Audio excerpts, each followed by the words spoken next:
ગઈકાલ તારીખ 5/4/2026 રોજ જે વિપુલ કુમાર ગૌરીશંકર પ્રજાપતિ છે એમણે જાહેરાત આપી છે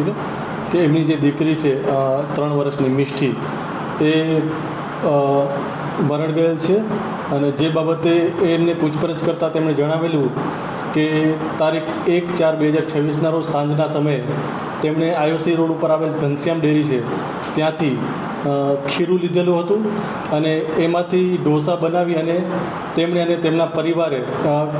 ખાધા હતા અને બીજા દિવસે બી 2 તારીખે બી એમાંથી જ ખીરું બનાવીને એના ફેમિલીએ ખાધા હતા અને જેના કારણે ફૂડ પોઈઝનિંગ થવાના કારણે એ લોકોની તબિયત કથળેલી હતી અને આના જ કારણે તેઓ પ્રથમ સામાન્ય સારવાર લીધેલી હતી અને જેનાથી ફરક પડી જતા પછી એમને આગળ દવાખાને ગયેલ નહોતા, પરંતુ તબિયત વધારે ખરાબ થતાં તેઓએ કેડી હોસ્પિટલમાં પણ સારવાર લીધેલી હતી અને બાદમાં તારીખ 4/4/2026 રોજ તેમની જે 2.5 મહિનાની દીકરી છે અચાનક તેનું મરણ ગયેલું હતું, જે બાબતે તેઓ જાહેરાત કરેલી નથી પરંતુ તેની અંતિમ વિધિ કરી નાખેલી હતી. ત્યારબાદ તારીખ 5/4/2026 રોજ જે તેમની 3 વર્ષની દીકરી છે તે સવારે ઉઠેલી અને અચાનક ચક્કર આવતા પડી જતા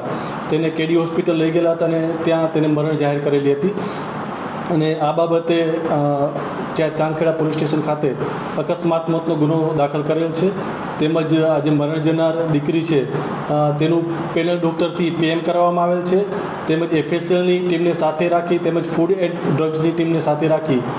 જે મરણ જનાર છે તેમનું ઘર તેમજ આ જે ઘનશ્યામ ડેરી છે ત્યાં તપાસ કરી અને સેમ્પલ લેવાની વિધિ છે ચાલુમાં છે હાલ.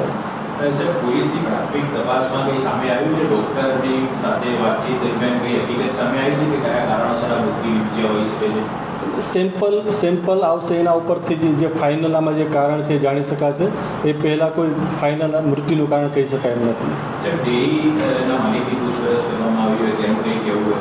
એ આજે હાલે પૂછપરછ ચાલુમાં છે અને એ આગળ જે તપાસમાં જે નીકળશે એ પ્રમાણે આગળની કાર્યવાહી કરવામાં આવશે. પોલીસની કામગીરી આપણે કઈ રીતની રહેશે? જે ફૂડ એન્ડ ડ્રગ્સની જે અહેવાલ આવશે એના ઉપરથી